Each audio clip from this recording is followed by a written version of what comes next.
Babbel is the language learning app that's sold more than 10 million subscriptions. Fierce. Thanks to Babbel's addictively fun and easy bite-sized language lessons, you can feel confident no matter where the new year takes you. Now, I think that I get to travel a lot as a person, and I want to go places. I want to know a little bit about what they're saying. So this year, I'm going to be using Babbel to get my lessons in, baby. With Babbel, you can start having real-life conversations in a new language in as little as 3 weeks. The teaching method has been scientifically proven to be effective. With Babbel, you can choose from 14 different languages, plus Babbel's speech recognition technology that helps you improve your pronunciation and accent. Start your new language learning journey today with Babbel. Right now, get up to 55% off your subscriptions when you go to babbel.com/rivalry. That's babbel.com/rivalry for up to 55% off your subscription.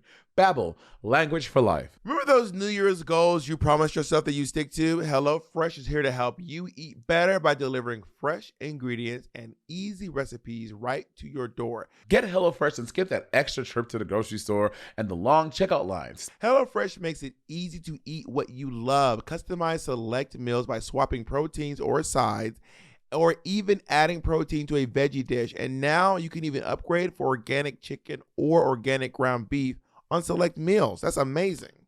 Listen, I started cooking so much more, and I feel so healthy. It's also great for me. I just go to Monet's house, raid her fridge, and the meals are already there for me. Go to HelloFresh.com/rivalry60 and use code rivalry60 for 60% off plus free shipping. Y'all, that's over half off. Again, that's HelloFresh.com/rivalry60 and use code rivalry60 for 60% off plus free shipping.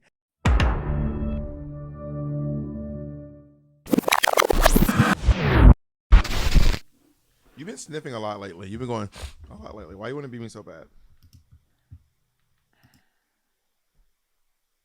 Are you flicking me off? What? Not on my watch. Not on my watch will you disrespect another queen in front of me.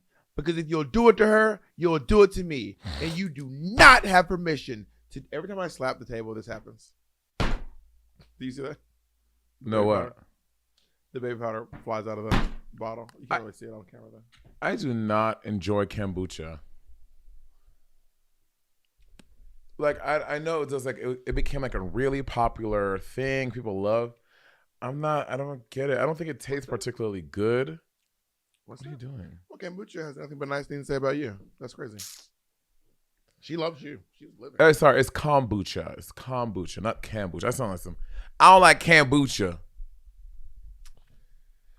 Part of me is, I mean, we had this conversation on my podcast before, but like sometimes it's just like people have accents and they just say things. Like there was this big thing on TikTok about this. Like there was this guy who was like telling everybody how to pronounce Italian words, and then a bunch of times like actually you're saying it wrong. And I was like, people just say things funny, or not funny, but like with an accent. You know what I mean? Like whenever someone with an accent says my name, I do not correct them. I do not correct them. Bob. I would never, if someone called me Bob, I wouldn't be like Bob. That seems so cringy to me. When people call me Monet, I'm like, my name is not Monet, my name is Monet. Because Monet is a different person. I'm Monet. You see what I'm saying? Like whenever someone's like, it's Marcia.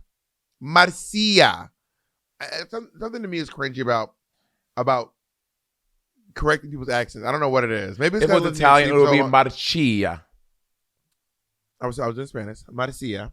But I think maybe it's because I lived in New York City for so long, and people just kind of like in New York City, in my experience, people just don't correct your accent. Like no one ever corrects your accent in New York City. We're just like, oh yeah, people have accents here. It's kind of what you do.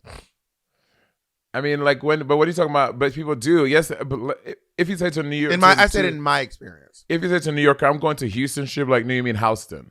Well, that's not an accent. That's literally just a mispronunciation. Because Houston and Houston are both in the like Marcia and Marcia are different things. So if your name is Marcia and you're Italian, and someone says, "Hey, Marcia," well, no, it's not Marcia. My name is Marcia. Well, that's an accent thing. I don't think Houston and Houston are accent-based things. Like it's just Marcia is not an accent. That's the pronunciation. You're saying it wrong. No, what I'm saying is like, I think if someone's like, my name is Mateo, and you go, oh, Mateo. They go, no, Mateo.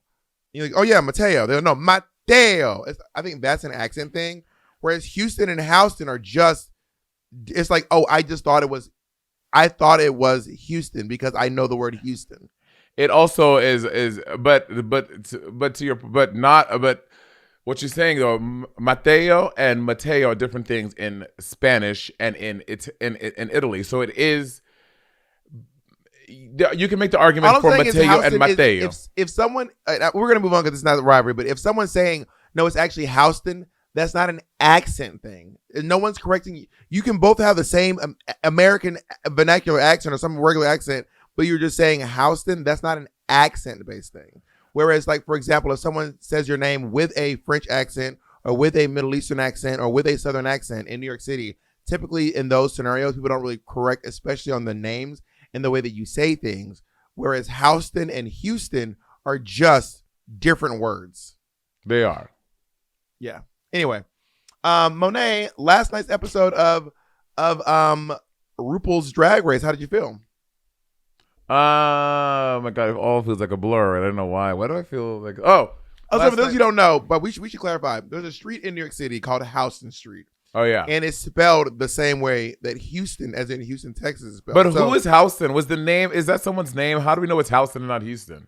Because everyone says Houston, like everyone in New York City. So we don't even know. It may be Houston. New Yorkers just want to be cute and call it Houston. I don't know who is this street named after, Mr. Houston. There's a chance, but I'm assuming if everyone's saying Houston, it probably is Houston. It's like a point of like conversation in New York City. But anyway, the point is there is a street in New York City called Houston Street, and everyone who visits says Houston Street, and that's kind of a way that you know people are like just visiting. Or just getting to New York City. If they say I'll meet you on Houston Street, it's down below the West Village. I mean, also, and Soho means also. But wait. Let's rewind because you missed the Buena Vista. That's not a pronunciation thing. I mean, that you when I said it's Buena Vista, you're like no Monet. It's not Buena Vista. It's Buena Vista. So you are literally you are them. No, in Georgia we say Buena Vista. Right, but I said in New York City. Also in Columbus, Georgia, no one's gonna correct. They'll just say, oh yeah, Buena Vista. In Columbus, Georgia, if you say Buena Vista, no one's gonna correct you. They'll just go, oh, I know. I'm not talking about anyone. I'm talking about Bob the drag queen, Caldwell Tadiki. Okay, whatever. Anyway, like what point are you making? You talking about when people correct people, bitch? You corrected me on this podcast live in living color. I was like, when I was whatever Buena Vista, you're like Monet, it's not Buena Vista, it's Buena Vista. So it's the beginning of episode 11, and Malaysia Baby Doll Fox has just gone home. Mute Jacob. We don't Somebody have the power Jacob. to. He can mute us. That's right, and don't you forget it. Oh, not Jacob. Be like, yeah, white people do have the power. Wow, weird flex, Jacob. Wow. I don't know if we did last time, but can we show that Jacob is always in hell? Every time Jacob turns to his camera, he is in hell. All right. And that's just when I'm on this podcast.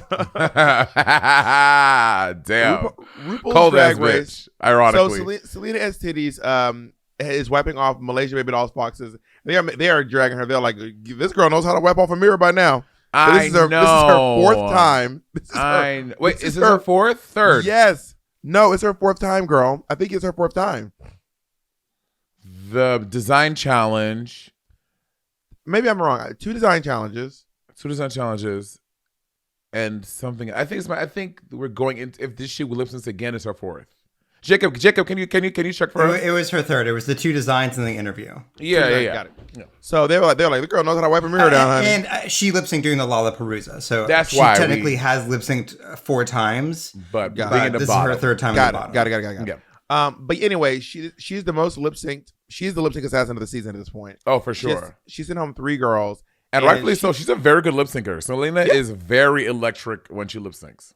And she said that she don't think she did that bad in the challenge. And I agree. I don't think she did that bad. And I thought she looked good. I agree. I'm still gagged that Selena's in the bottom. She did not deserve to be there. She looks really good. And she was not terrible in the challenge.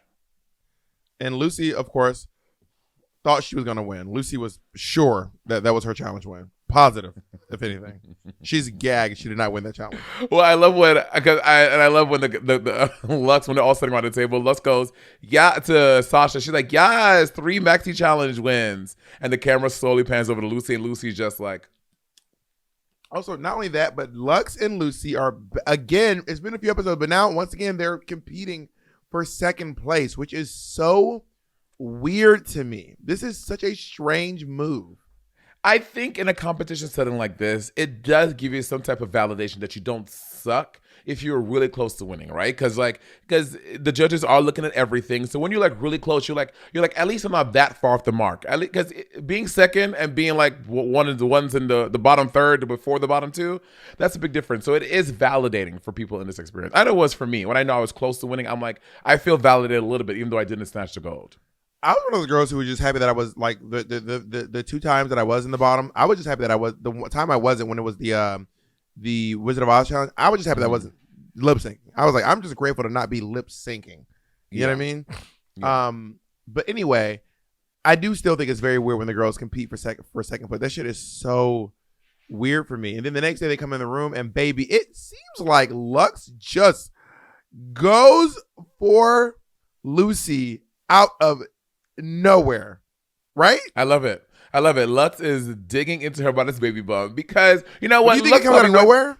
Because Lux probably went home and it was probably a mind worm for her. She like, I cannot believe this bitch did Beyonce's baby bump. She wasn't pregnant.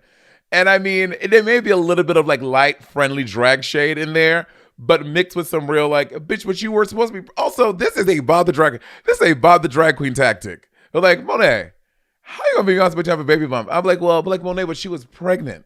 She had a baby bump, bitch. This is a Bob the Drag Queen technique, if I had ever seen one. That's not something I would do on the show. I didn't go on the show and be like, how come last week you didn't do? Did you even watch my season? The only time I ever played any mind games was when I wanted something from the specific challenge. So I did get the girls to argue so I could take the music thing I want, but I was never like, Kim Chi, last week you did a thing that wasn't good. Why? That's not something I would do. I'm not talking about in drag. I'm talking in the context of you in my life. People were like, Monet. There was like, Monet does this thing that drives me crazy. Monet, they would talk about something like that. You would be like, Monet, but you say, bitch, you're doing it right now. That's you. Anyway, so she's like defending herself and saying like, she's like, she wasn't pregnant. She was pregnant. You didn't have body. I had body. I did my version of the body. Why can't I do my version of the body? And of course, Selena's just like watching it all ping pong back and forth. Well, they said that Lux wasn't giving Beyonce body. Lux, bitch, her waist was snatched. She had her hips and her tits on. Like, what else did you want it to become Beyonce? I thought Lux looked great. She had a nice waist, hips, and titties. Maybe what she's saying is like, I think Lux was doing the body that she does every time she's in drag. I don't think it was Beyonce body. I do think that Beyonce has a much larger breasts than Lux had. So I don't think that Lux was giving Beyonce body. She was giving body.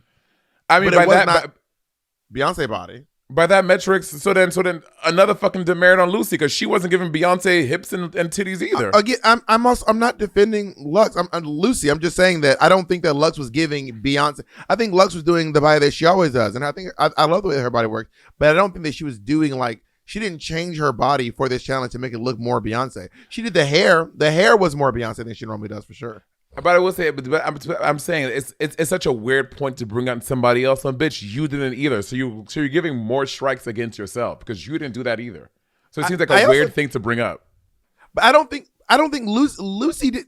Okay, that's a weird point because it's not like Lucy was just sitting there at the table. She did not just out of nowhere bring up Lux's lack of body. Lucy was just at the table being like, I felt good about my outfit. So I don't think that it's like a weird thing that Lucy did. If anything, Lux started it, then Lucy was like, well, then I'm going to bring this up. That's from what I noticed from being an outsider. But I mean, from Lucy's point, I would bring up something else that I know in the parameters of the challenge. Like I would have brought up something about the interviews because I know I dusted Lux in that. So I would bring up something to validate me more, not something to take away more from what I did. Is my point. After Lux brought this thing out of nowhere. That's an interesting take. So then they do the mini challenge. The mini challenge heard around the world. Girl, this mini challenge set Twitter on fire. It did. It did. Gravity. Oh, let me. Jacob, can you bring up Gravity Balmain's thing? I want to read what Gravity had to say. Because I spent too long to find it. But yeah, it so Drag Race with all the discourse. Gravity Mark Jacobs, by the way. Gravity Mark Jacobs. With all the discourse around ballroom culture that's been going on, I don't think Drag Race could have foreseen this. I do think Drag Race, because sometimes they bring in guests for mini challenges. I remember season 10, they had Andy Cohen was a guest in mini challenge. Sometimes they have guests as mini challenges, which is strange. There were mini challenge guests sometimes. I forgot about that. Yeah. Yeah. So maybe like Drag Race could have. Can you go to the first slide? The first one. Maybe it's an availability thing. Sure. I mean, they could have in all of LA. They could have found someone in ballroom. Anyway, Gravity. I see what you're saying. Yeah, that's what you're saying. I guess I get now. I get what you're saying. Yeah. They could have found someone. Yeah. Gravity Balmain said, "Call me a hater all you want, but the voguing, quote unquote." Mark Jacobs. Sorry, Gravity Mark Jacobs said, "Call me a hater all you want, but the voguing mini challenge in tomorrow's Drag Race episode is probably the most egregious and blatant example of the show's unrelenting efforts to bastardize and make mockery of Vogue and ballroom, from terminology to technique to framing." Next slide. Oh, it's incredibly disheartening that despite several mainstream and modern depictions of ballroom coming out, RuPaul's Drag Race remains committed to active misinformation and historization of the scene. It goes without saying this is not primarily targeted towards the queens competing, but rather toward the powers that be. So yeah, I didn't see if Naomi had anything to say. Were you watching her Twitter? Yeah, but I mean, she didn't say anything. I don't think she like named Drag Race. She was just like, again, back with the Noggin. You know what I mean? Yeah. Which, I mean, Drag Race does intentionally make light of a lot of things. Everything from basically all walks of life. Every film, it does it with different types of dancing. It does the different scenes. So ballroom Drag Race does parody a lot of different things basically. And I guess that there are a lot of people in the ballroom scene who are just not into it. They just really, really don't like it. Yeah.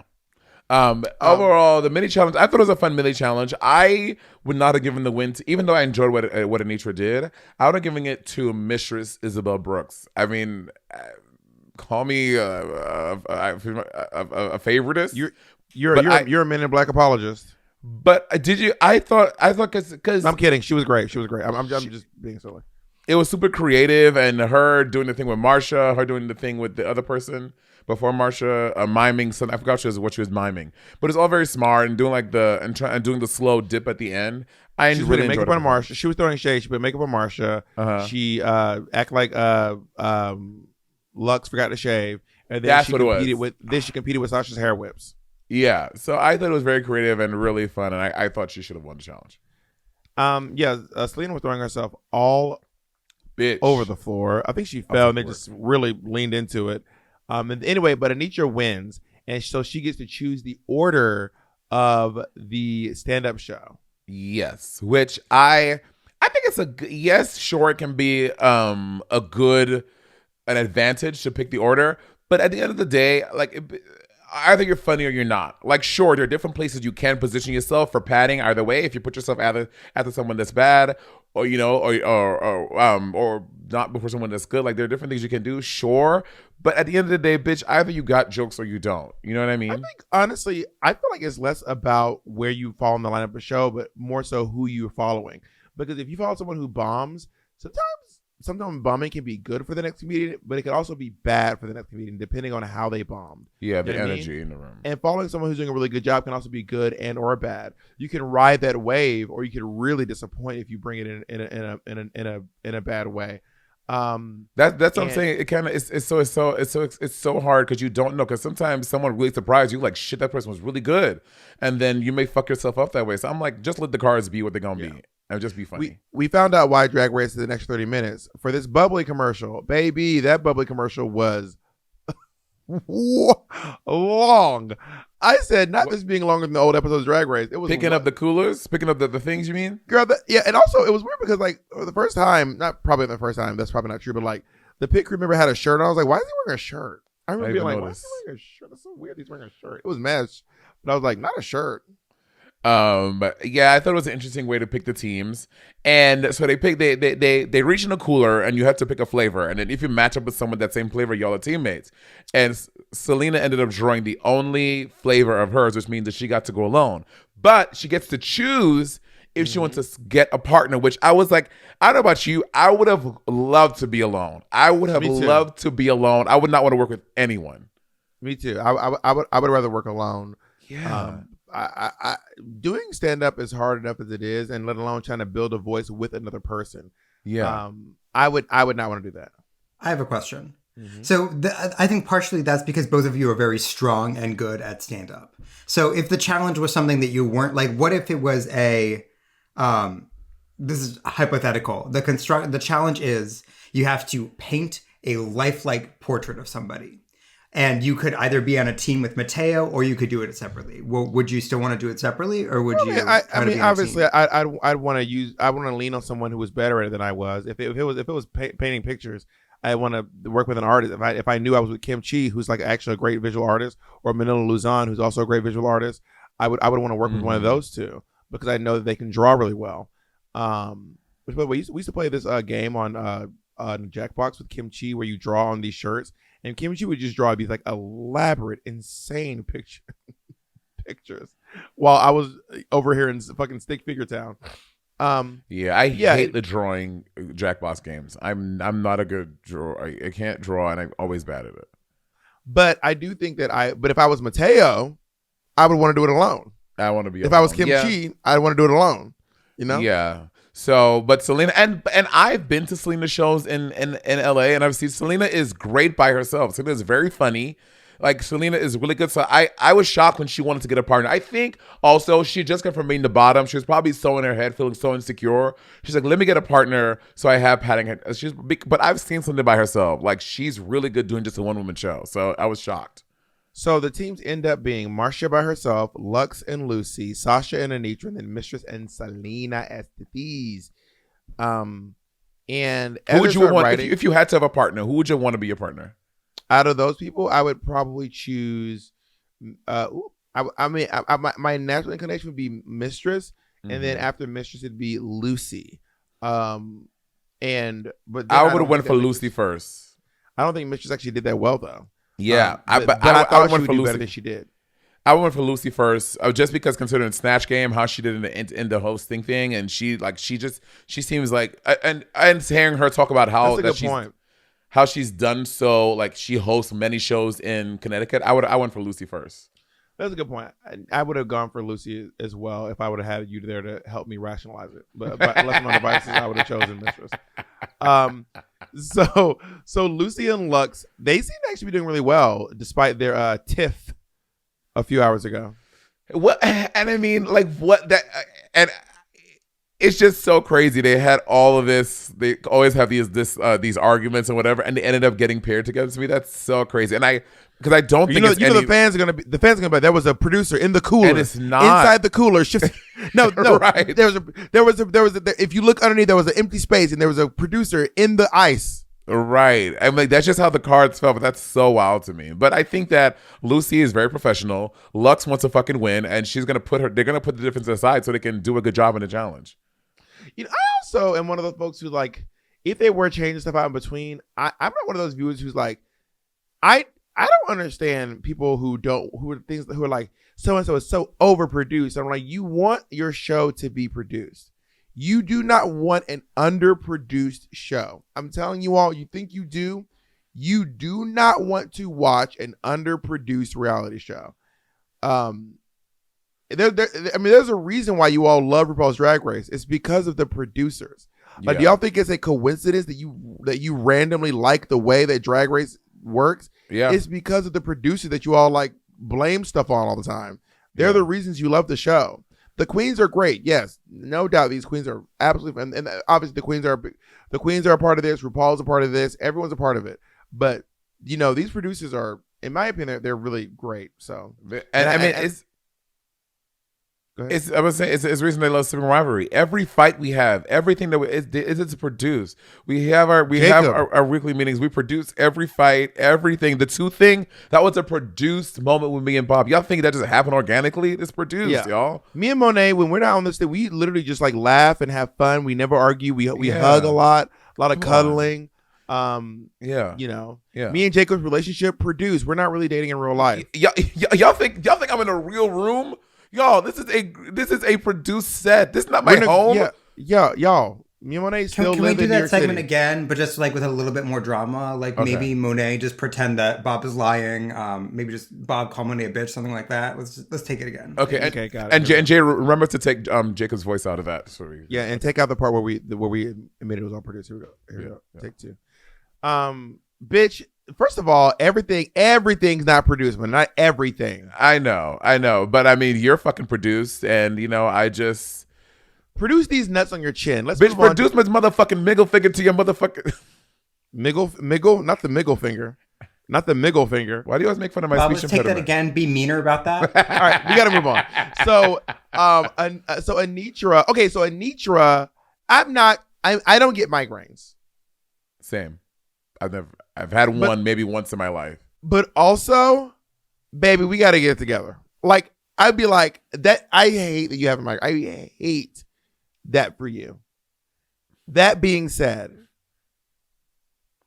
I'm going to need you to get it together for this challenge. Is that horrible to say? It's not, but I mean, and I will say this: when you're not well, you push through and you get the job done. But I know when Bob is sick or not feeling well, y'all, she's the production. Bobby's like, Monet. That's not. You act like I'm screaming. You act like when I'm not well, I'm like mean to people. All I say is I'm not well. I did not say that. You say, what does she's in production mean? What do you mean by she's in production? Like you are like the histrionics. There's a lot of drama. Bobby walking around. Monet, I just. It's giving Nathan Lane in the Birdcage. I don't think. Okay, first of all, y'all, it's not drama. Monet is specifically referring to. I know what she was referring to. What? When we were on tour in Canada, I had four dry sockets from having my wisdom teeth removed like a week before. I was having to flush out the goo from my mouth. I was on antibiotics. I was on painkillers every 6 hours. And there would be times when I would say, Mo, can you please turn the music down? My head hurts. Or I'd be like, Monet come in like, wow! And I'd be like, I'd be like, you don't in a room screaming and singing. No. Monet, you enter this podcast screaming and singing, bitch. This podcast.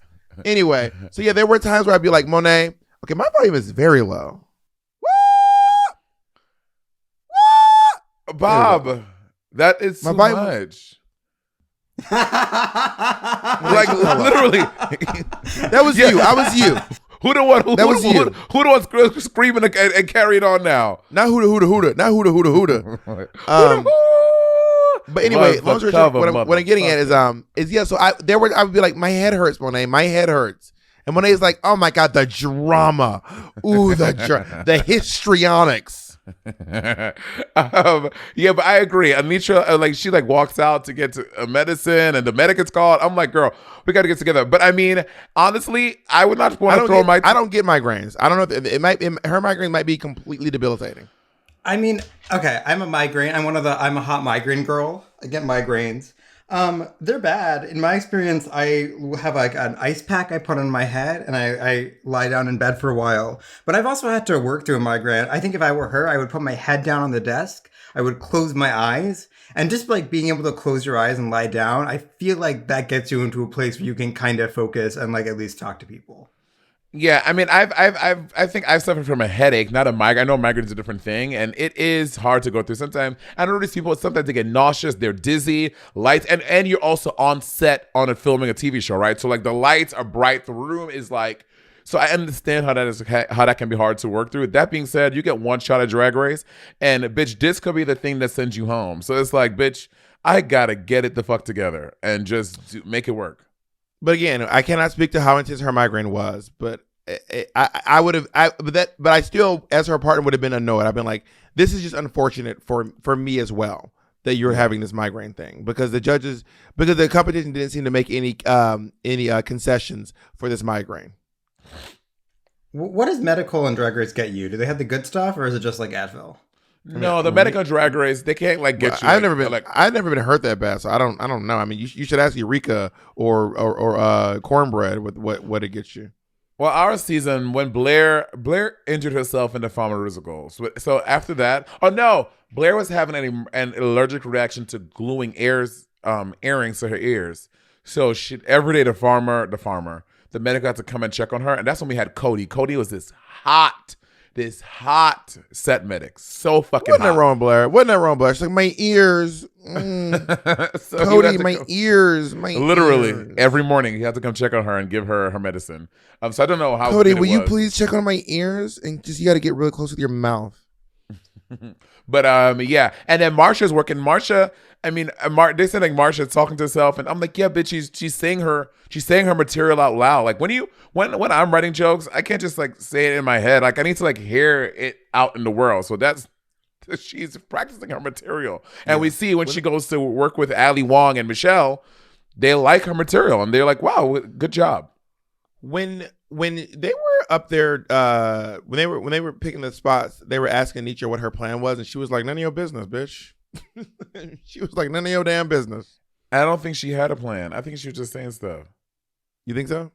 Yeah. Yeah. So Marsha, during the what do you call it? The rehearsals. Yeah. Marsha seems to be doing really fine. The only thing that I noticed from the rehearsal that Marsha seems to be doing really fine, and Sasha came with, okay, this one tickled me, Pink.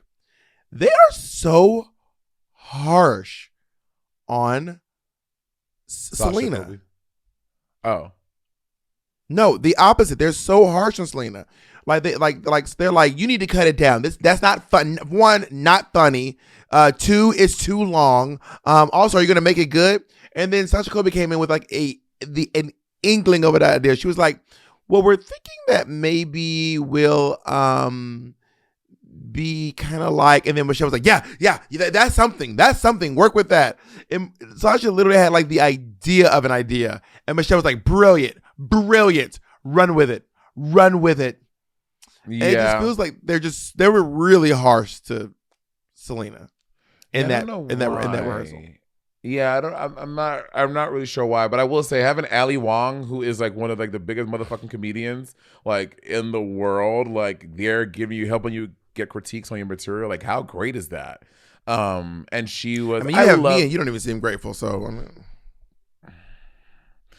And so that's really dope. And I think Allie's giving like good advice. She's like helping fix a few jokes for some people. You know what I just said? I have Ali Wong thinks I'm very funny. And I wish that they would have. I wish they would have given Selena that same stuff instead of just like saying "do better" or "that's too long," or because Selena did have a lot of exposition in her jokes. But and I'm curious as to how much time they had, right? Because normally when you do roasts or the things at Drag Race, you get 5 minutes. So when it's two people, I'm curious if they kept it at 5 or if it was 10 minutes so that both people got it. It seemed like they kept it at 5 because the duration seemed the same as we normally see a segment for a thing. But 5 minutes is a great amount of time for stand-up comedy, especially for people who are beginning with comedy. 5 minutes is a beautiful amount of time to do some jokes. Yeah, but for a storyteller like Selena, and when she performed, well, I don't want to jump ahead. For storytellers like that, I feel like 10 minutes is great because you're really trying to, especially if you're a builder, you know what I mean? Yeah, but I mean, I think 5 minutes is rather than, I don't think it's about whether or not you're a storyteller. I think it's about how much experience you have, and 10 minutes is.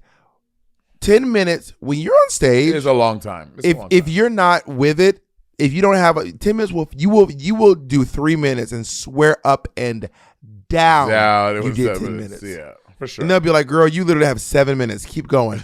I do have an opposite. This may shock you all, but I have an opposite problem. I'll get off stage and be like, "Oh, I feel like I didn't do a long show." They're like, "Bitch, it's tomorrow." Like you've been on stage since last week. Yeah, we're prisoners. Roberta, release us. One of the most exciting things about a new year is that you have no idea what adventures are in store for you. From new travel experiences to new jobs or picking up new skills, there's no better way to prepare for 2023 than by learning a new language with Babbel. Babbel is the language learning app that sold more than 10 million subscriptions. Fierce. Thanks to Babbel's addictively fun and easy bite-sized language lessons, you can feel confident no matter where the new year takes you. Now, I think that I get to travel a lot as a person, and I want to go places. I want to know a little bit about what they're saying. So this year, I'm going to be using Babbel to get my lessons in, baby. With Babbel, you can start having real-life conversations in a new language in as little as 3 weeks. Other language learning apps use AI for their lesson plans, but Babbel, their lessons were created by over 100 language experts and voiced by real native speakers, not computers. Their teaching method has been scientifically proven to be effective. With Babbel, you can choose from 14 different languages, plus Babbel's speech recognition technology that helps you improve your pronunciation and accent. You hear that? There are so many ways to learn with Babbel, okay? In addition to lessons, you can access podcasts, games, videos, stories, and even live classes. Plus, it comes with a 20-day money-back guarantee. Start your new language learning journey today with Babbel. Right now, get up to 55% off your subscriptions when you go to babbel.com/rivalry. That's babbel.com/rivalry for up to 55% off your subscription. Babbel, language for life. Let's ask Babbel if it's Houston or Houston. They should know. Remember those New Year's goals you promised yourself that you stick to? HelloFresh is here to help you eat better by delivering fresh ingredients and easy recipes right to your door, taking the hassle out of dinner time. Get HelloFresh and skip that extra trip to the grocery store and the long checkout lines. Spend more time doing the things you love with delicious, chef-crafted recipes delivered to your doorstep. HelloFresh makes it easy to eat what you love. Customize select meals by swapping proteins or sides, or even adding protein to a veggie dish. And now you can even upgrade for organic chicken or organic ground beef on select meals. That's amazing. Listen, I started cooking so much more and I feel so healthy because, you know, a girl like me travels a lot and I have a lot of different projects juggling. I am juggling Bob's personality every episode. It's a lot. So it's great to have a good source of reliable, high quality ingredients so I can always have a nice home cooked meal when I need it. It's also great for me. I just go to Monet's house, raid her fridge, and the meals are already there for me. Thank you, Mo, for getting HelloFresh. I really appreciate it. Go to HelloFresh.com/Rivalry60 and use code Rivalry60 for 60% off plus free shipping. Y'all, that's over half off. Again, that's HelloFresh.com/Rivalry60 and use code Rivalry60 for 60% off plus free shipping. HelloFresh, America's #1 meal kit. Y'all, he don't even know I use his credit card to buy those meals, so he's eating his own money. Hello, everyone. This is Bob the Drag Queen. And this is Monet Shanes of the podcast Sibling Rivalry. Now, as y'all know, the queer community faces numerous challenges regarding access to medical treatment. We're not joking around. The current healthcare system is built on the assumption that patients are straight and conform to traditional gender norms. So where does that leave people like us? In our upcoming special episode of Sibling Rivalry, brought to you by LGBTQ Nation's Authentic Voices of Pride, presented by Chevrolet, we'll be discussing tough LGBTQ plus healthcare issues no one is talking about. We'll be taking a deep dive and discussing the healthcare workers, allies, and organizations leading the way to change we need. Make sure to listen to or watch on Friday, March 24th. This special episode is brought to you by LGBTQ Nation's Authentic Voices of Pride, presented by Chevrolet. LGBTQ Nation and Chevrolet have come together on a mission, and it's to start conversations about the most significant issues in the LGBTQ plus community, like healthcare, starting a family, youth homelessness, finding support in rural towns, justice reform, and so much more.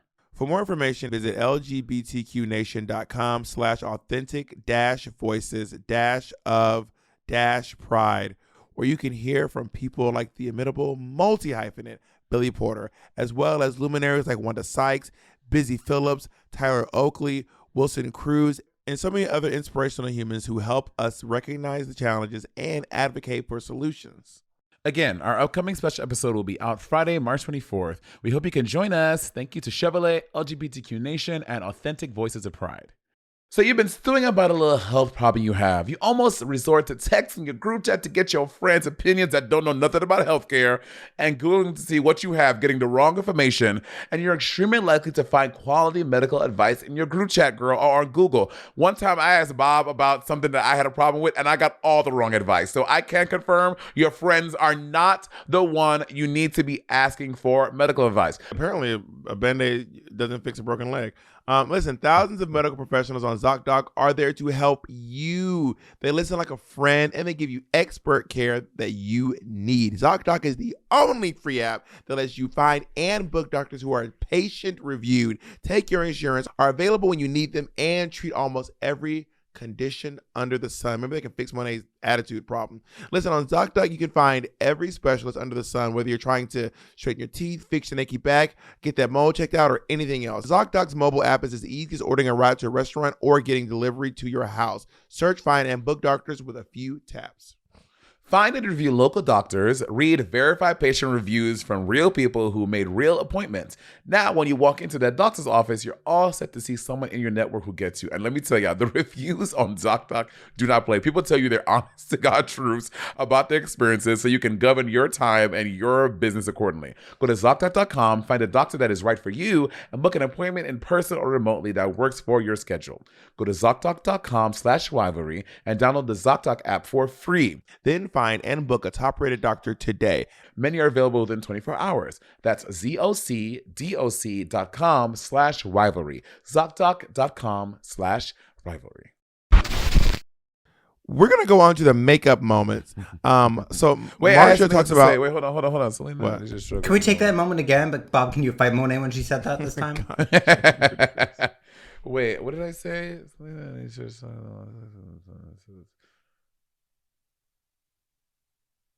Oh yeah. Never mind. No, we addressed it. Go ahead.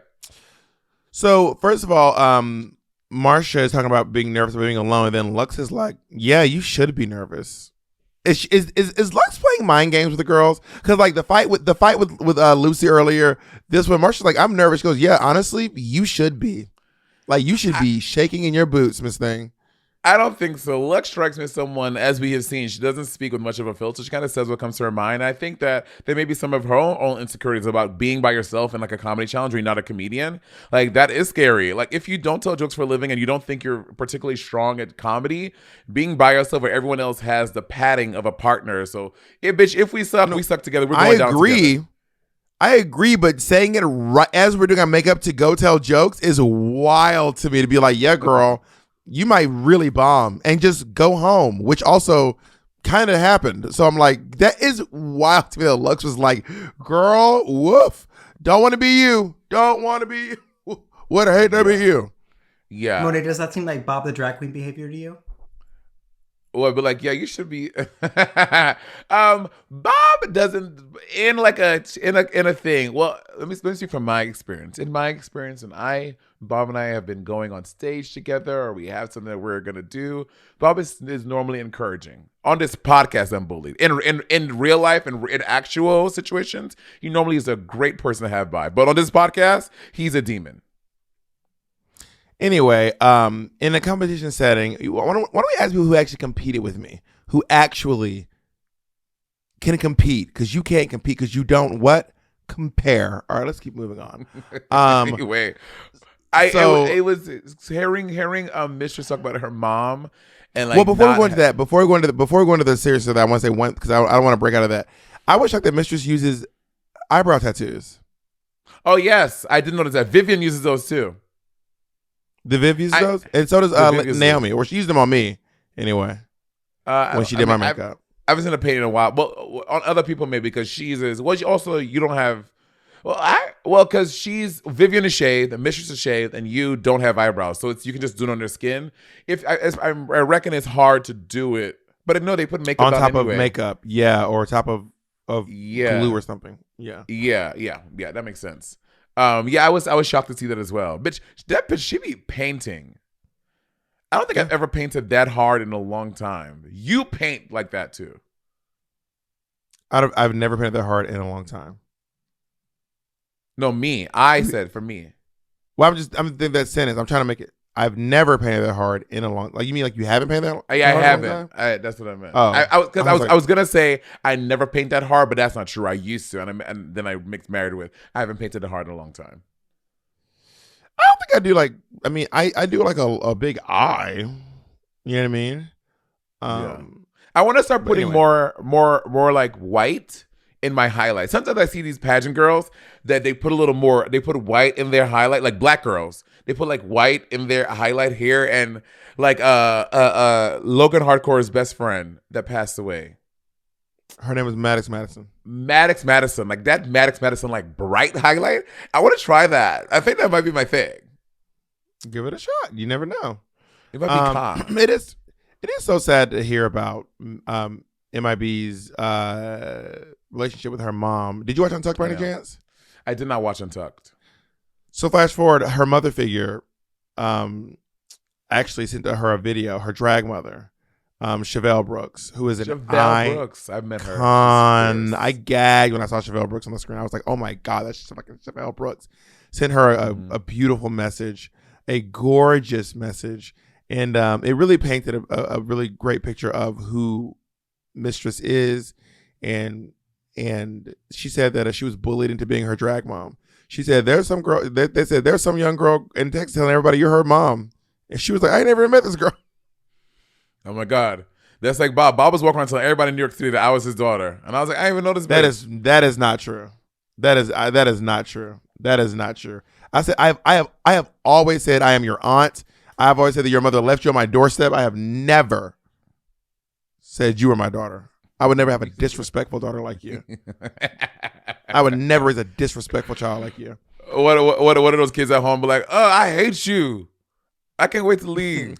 It's also crazy that she like hasn't seen her mom, talk to her mom since she was in the hospital with a broken ankle. No, like I'm just I can't imagine being in the hospital like writhing in pain and having someone show up and be like, what are you wearing? Bitch, what am I wearing? Blood and a cast. I'm wearing nuts and bolts and my fucking holding my shit together. That's what I'm wearing. Yeah. So but let's go on to the show, shall we? I would say queer people, we had to go through so much. I mean, it is so crazy. And again, I'm just talking about Mistress' mom. I'm just talking about we heard this like twice already in the same season. Anitra story, like how just for your kid, not hurting anyone, bitch, I am not harming anyone. I'm just living my whole ass life. And you never want to talk to me ever again I am committing no harm. Well, to be fair, Mistress said she's not talking to her. I don't think Mistress said that her mom. Mistress said that she cut her out of her own life. She didn't say that her mom doesn't want to talk to her. She said she doesn't want to talk to her mom. Really? She didn't want the negativity in her life. Yes. Oh. Well, still, for all the people who do go through that, who can't talk to their families or their families disown them just because they're just gay or they're trans or whatever, that shit is so crazy to me. I think Mistress is probably, and I'm assuming, but she said, I think Mistress is like protecting her peace by not being around a judgmental parent figure, you know? Right. So on the runway, RuPaul's wearing a dress out of soda pop tabs, which I think is so cool. I didn't realize until they didn't make a comment on it, did they? No. Yeah, until RuPaul sat down and like well through the judging, I was like, oh shit, those are bubbly soda cap tabs. Are they all bubblies? I assume. Bitch, RuPaul said product placement, honey. RuPaul said, "Oh, we're getting the money that on is this very day, cool. honey." That's very. This looks really cool. Yeah, I like this look. So let's go to each girl's set, shall we? Yes. First up, Marsha P. Johnson. I thought that Marsha was bad, because she was decent in the rehearsals, and you're like, okay, from the rehearsals, you have more time to practice, more jokes. But it just was not giving, and it was not a good job done in this stand-up comedy challenge.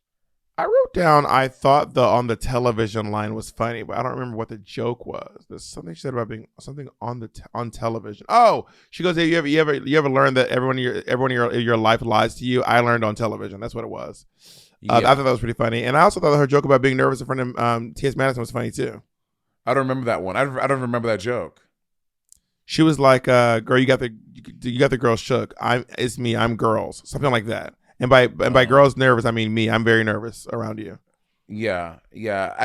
Which I think is actually more of a critique for Michelle, because I don't think that T.S. Madison is known for her harsh judging. She's actually really sweet. I think that Michelle is obviously the harshest judge, maybe followed by maybe Carson Kressley, maybe. Not think? Carson. I meant Ross Matthews. I think the other two are, yeah. Michelle like judges you like harshly, and Ross always makes it sound like he's just disappointed in you. Like Michelle's always like, "Girl, I don't like your shoes," and Ross is like, "I really wanted you to do well, and you just, you didn't. You did a bad job, and that makes me sad. I don't want to go on anymore. Your dress was my 13th reason. I can't at all." Yeah, Ross gets very disappointed. I was really looking forward to just being pleased by you doing a good job, but you didn't do that, did you? No, you didn't. You did a bad job, didn't you? Yeah, you did. You really did horribly. I think that Marsha is and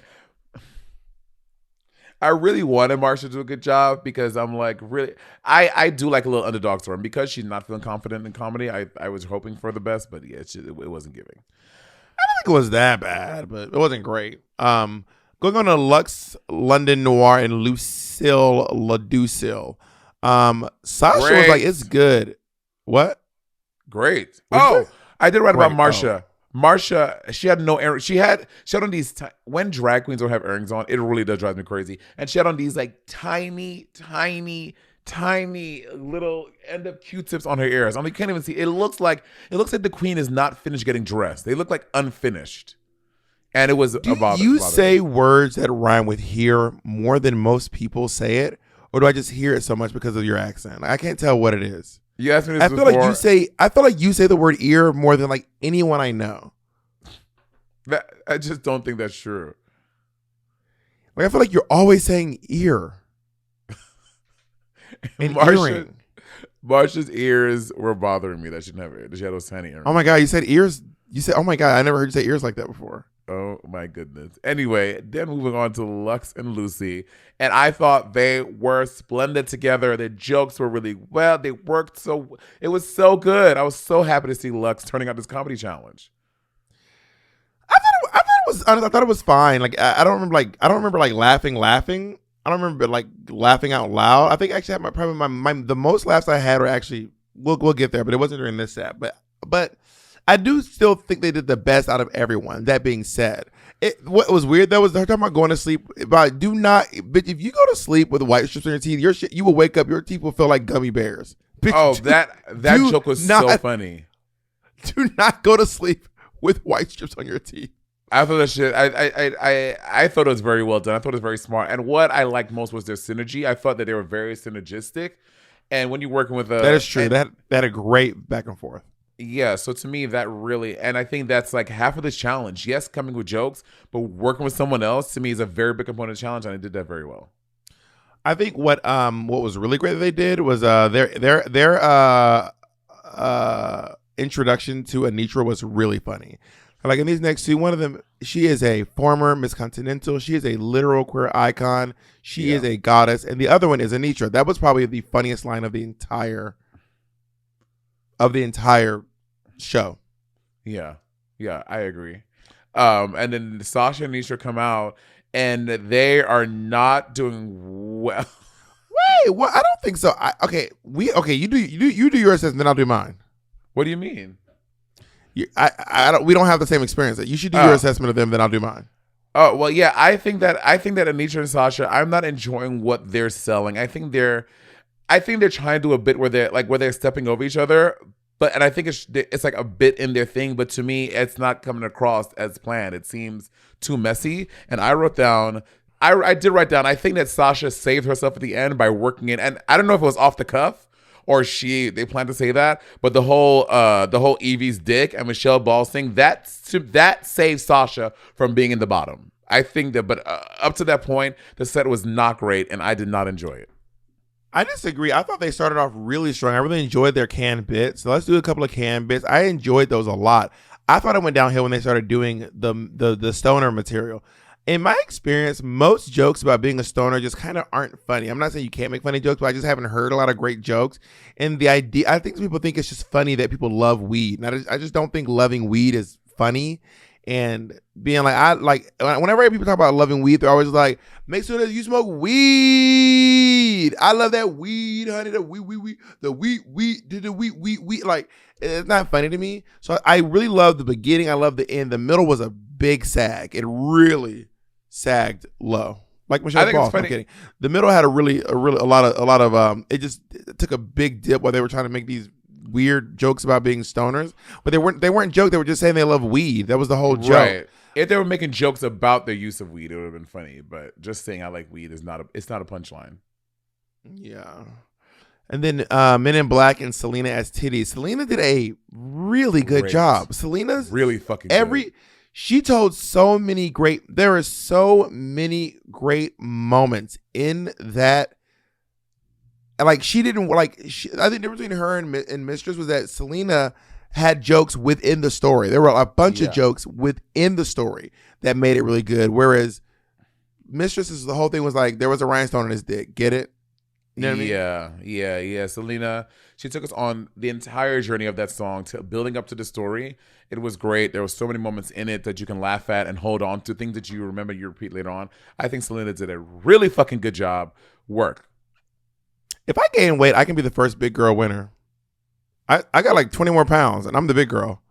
First of all, that's not how it works. If you have to be a big girl when you won. You don't make the rules. You do not make the rules. Y'all comment below. Do you think that when you gain weight later, you become a big girl?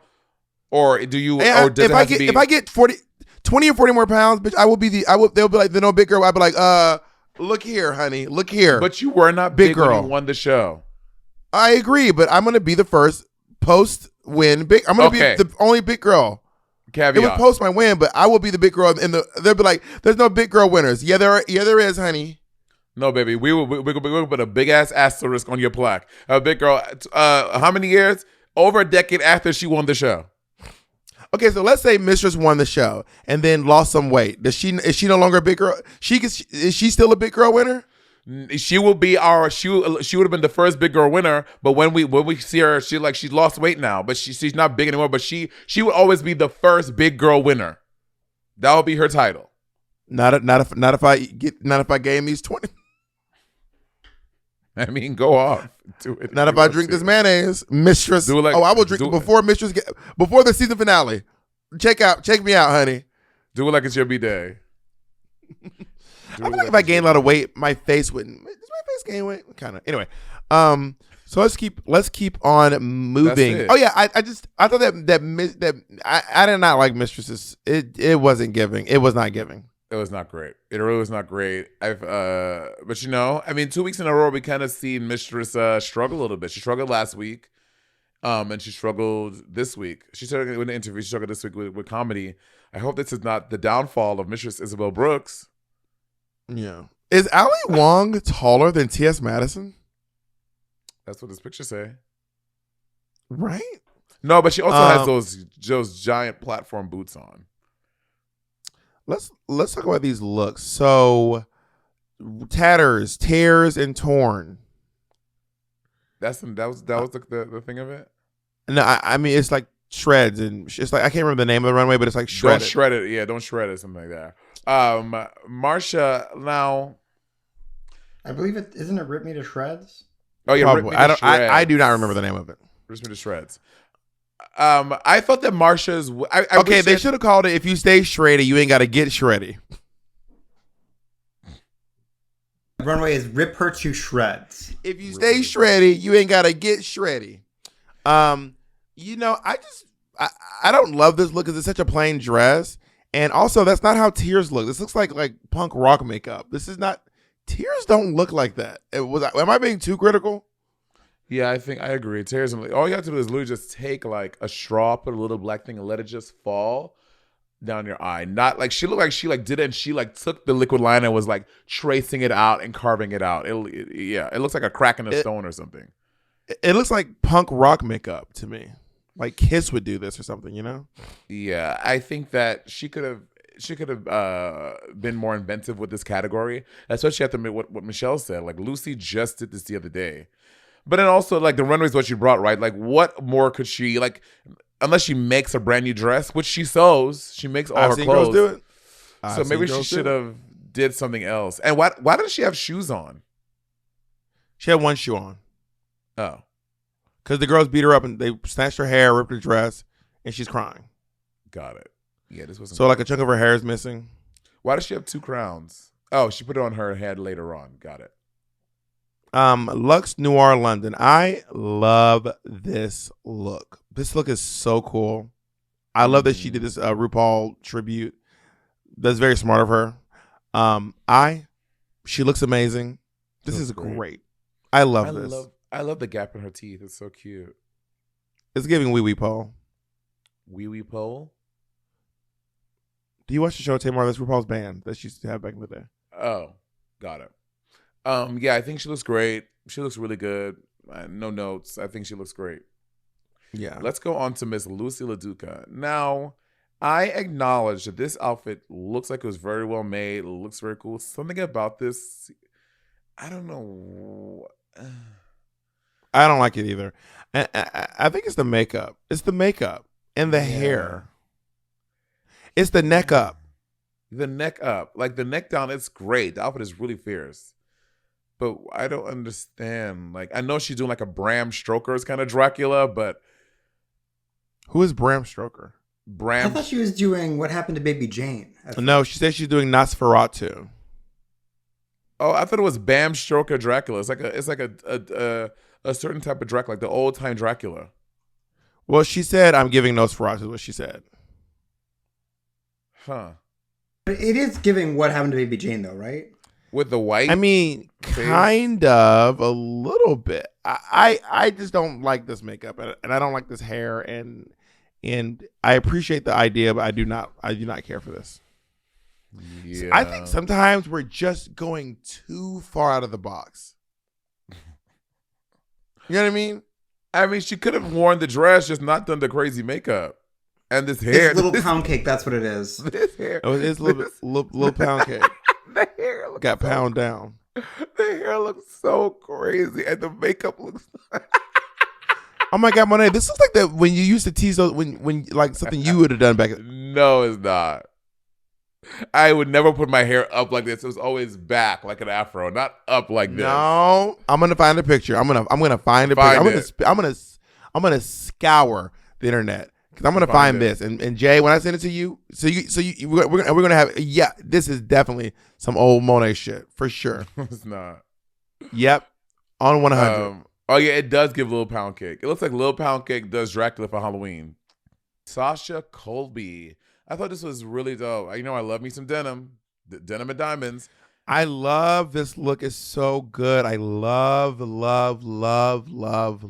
this look. Yeah, I think she looks really great. I love the gloves that she. Did Sasha make this? I don't remember.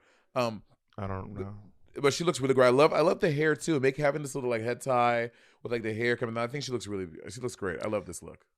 I love the little hip thing she did at the end. This look is so good. I love this look. Honestly, when Justin Timberlake and Britney Spears did those denim on denim looks, they really reset the internet. They really did. I really believe the internet. That was like a cultural reset. That was a big moment, I believe. Denim on denim on denim on denim. Yeah, Sasha looks really good. She looks hot. Up next, let's go into Selena S titties. I think that I think the critique that yes, Michelle, not Michelle. It was Michelle. It was Ali Wong. Oh, was it? Yeah, she was like, I think the whole outfit should have been made out of the blanket. That would have been because I'm not too sure what the material of her gown is supposed to be. Is it supposed to be like shredded? I'm not too sure what it's. I think it's just like a ripped up. I think it's just like a ripped up dress, like just a dress that got ripped up. I think. Oh, okay, yeah. I think it was all made out of the blanket material. It would have been really beautiful. Yeah, I agree. Yeah. But I love her story with it. I read her story on Instagram post, and her mom, and rest in peace, her mom passed away last month to cancer. So it's a tribute to her mom. And her mom sent her a video in Untucked as well. Shut up. Yeah. Oh my God. It was Aw. really, and she said that her mother had stage 4 cancer. It was really touching and really hard to watch. I'm not gonna lie. Oh, Let's move on to Anitra. I love this. I love this too. There's some great runways out here. There's some like Lux looks good, Sasha looks good, Anitra looks great, and I'm really so good. glad that Anitra did not continue the smiling critique. Anitra has a great resting bitch face. Anitra has a fucking.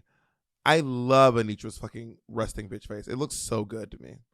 I will say my only critique, well, the only thing I'm going to say is I wish, and I know she can do this, I wish she would have gotten a boot, and she probably got normal sized feet, not big hoof feet like me. She could just cover a boot in that same fabric and make it all one piece. It would have been a slam dunk, triple toot, whatever. The shoe is fine, but to make it like to that next, like, bitch, this is literally the most perfect thing I've ever seen. Having a shoe covered in this same fabric and this pink and this black would have been everything to me. Let's move on to Men in Black. I Love it. This is my favorite look on the fucking runway. It looks very cool. Love this look. It is the silhouette, the way the gloves on the arm.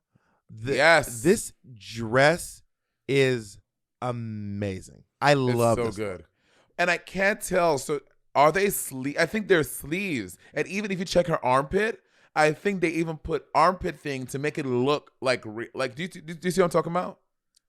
Yeah, I don't know what the tea is, but I know that I'm in. So This good. is I fucking love this. This is so, It is so good. great.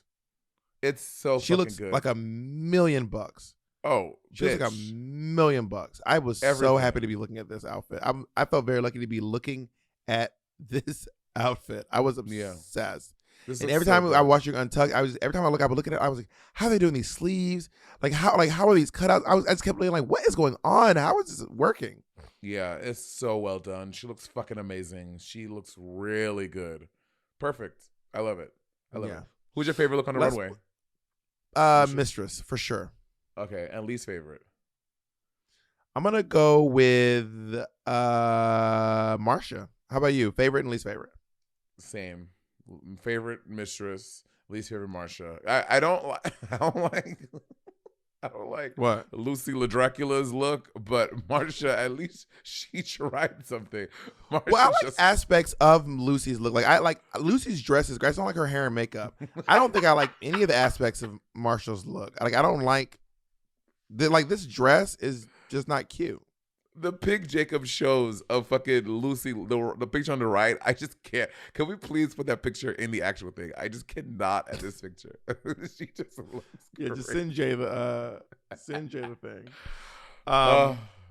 All right, so let's go on to the judging. Oh, actually, I mean, so we found out they're kind of judging in groups. So Lux and Lucy both win. So they are literally still tied unless you count Lucy's mini challenge wins. They are tied for the same number of. By the way, the girls online are going wild about these mini challenge wins. Heidi's obsessed. Heidi is obsessed with the mini challenge wins. Like saying that they count as wins or what? Yes, she's obsessed with it.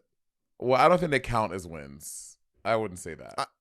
I'm just saying that she's obsessed with Heidi's obsessed with counting mini challenge wins as wins. But they are now tied. They're gonna hate this. They're tied for second place. I can't wait to see the top next week episode. They're gonna hate that, honey. Yeah. And we found out that the bottom two are Anitra and Marcia. I would agree with that. I think those were the two worst performances.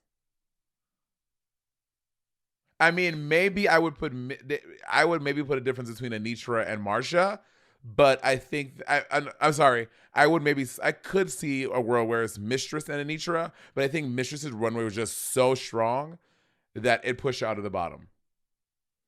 Yeah, I agree. I think that they got the bottom two correct. Can I tell you that my toxic trait is thinking that I could do, that leap she does while Marsha's doing a backbend? I Baby. feel like I could do that. I feel like I can do that. That fucking lip sync was one of the best we've had in a long time on the show. It was. I mean, the crazy thing is, Marsha was not doing a bad job, but I know. Anitra went crazy when Marsha did that back bend on the line. Back bend till first of all, this song they're doing, Boss Bitch. Your favorite song. Monet knows.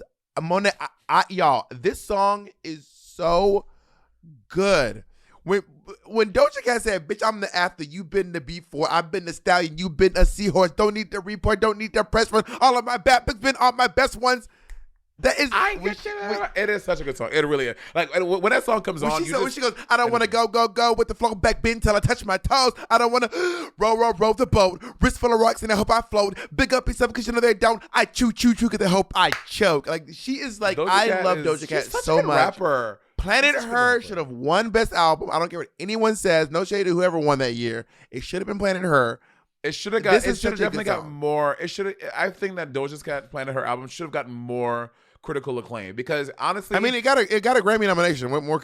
But a win. Like, I mean, I think that, and not just at the Grammys, I'm talking about like at the AMAs and the Billboards. I think it deserved more because I listened to the album. You can listen to the album from top to bottom. There are so many great hits on that album. It's so good. Yeah. Anyway, I agree. So good. The whole listen was electric. Bitch, I'm sorry now. If I would have been on this show and I knew I was going to listen to that song, I would have been like, first of all, Anitra's so fucking cunty. Like when she said, "Bitch, I'm about to motherfucking show you how it's." I got so excited when she go. I can't remember what she said, but she said something as the lip sync started, and I was like, "Everyone say goodbye to Marsha," because she said something. She was like, "I'm about to fucking send this bitch."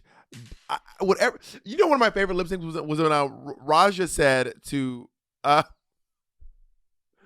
the girl from Brooklyn, Scarlet Envy. Scarlet Envy. She goes, "Honey, it is about to be your last dance. Goodbye." I think that Marsha did a really good job too. Marsha was going toe-to-toe with Anitra.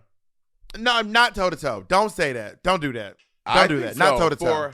For most of the lip sync, Marsha going toe-to-toe. I mean, but here's the thing though. With Anitra, I think Anitra did a fucking amazing job. We've seen her duck walk in every lip sync she's done. Marsha was giving us a little variety because we saw Marsha lip sync in the Lollapalooza. And again, not taking away, I think Anitra is amazing, but we have seen a lot of these same moves used over. That's kind of like with Jack. Anitra has not ducked walk. Anisha lip sync 3 times one episode. She did not duck walk every single time. She has not duck walk every. And she did. All 3 of those. And all 3, Anisha duck walk in all 3 of those lip syncs. The one with Sasha, the one before with Jack, she duck walked in that. Yes, she did. She absolutely did. And again, I'm not taking away from that. Because I mean I get it, but I'm just saying with Marsha, and because maybe we haven't seen Marsha lip sync as much, because this is our 3rd time seeing Marsha lip sync too. I think that Marsha gives us a little more variety and a little more fun. But I agree, Anitra was electric. She was so quick with her moves, and honestly, when Marsha did the back bend and she chose that moment to fucking barrel whatever a tuck and roll over her, that was a brilliant thing to do. Yeah, it was really brilliant. I will be posting a video of me doing that. Monet, you'll do the back bend. I'll leap over you. The hell I will. You're not taking me out of here. You will. The only person that brought me into this world is going to take me out is my mama. You absolutely not. You just say you're not my mother. So no. You will be backbending and I will be leaping over you. And this is not up for debate. I just see this backbend. This nigga big ass hand just take me the fuck up his foot, hook me over. No. Do you think you could do that roll? I can. I can do it over you for sure. You can do that roll. You. Yes, I can. You. Belinda. Yes. Belinda China Shop. Let's go. Let's go to somewhere and do it, bitch. What's up? I don't want to go with the full back bend till I touch my toes. I don't want to row the boat. Oh, that's such a good song. I'm gonna watch it in the club trying to pipe up. She said Ken in the club trying to pipe up Barbie.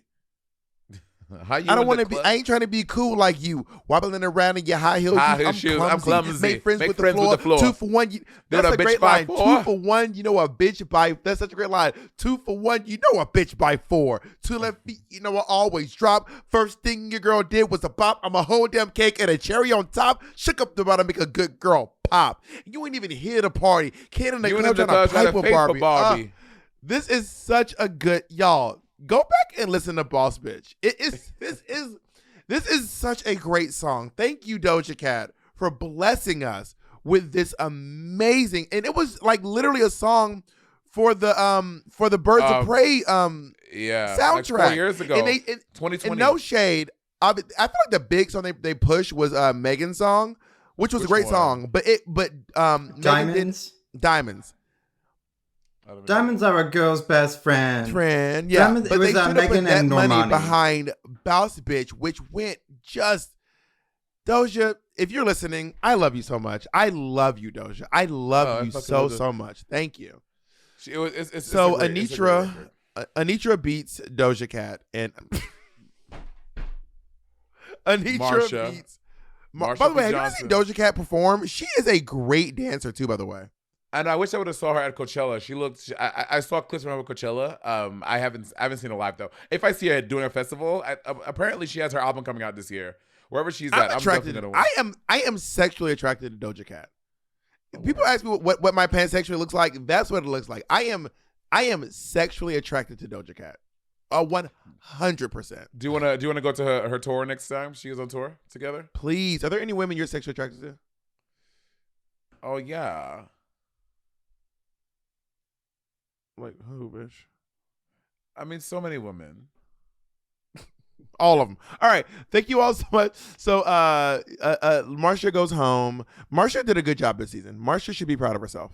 Yeah, she did a good job. I'm sure we're gonna see. Listen, people know All Stars is an option, right? I mean, besides the bitches that have been going off on production on Twitter and stuff, maybe not them, but All Stars is always an option, and I'm sure we'll see Marcia. Yeah, Lucy's going off. Bitch, letting them have it every week, girl. So that may be a tough sell for them, but the other girls, I mean, it's all good. It's all gravy, baby. Monet, who's going to win RuPaul's Drag Race season 15. My heels are in the sand. I am hankering down on Mistress Isabel Brooks. It's going to be Sasha Colby, and I will see you at the finale with my Sasha Colby. Who's the final two? Shirt. Sasha and Mistress, for sure. Work. Which will be a lip sync for the ages, honey. Bitch, that is a good lip sync, girl. That is a good fucking lip sync, bitch. Yeah. Well, but also, Mistress gonna be like, that is Mistress's move. Oh yeah.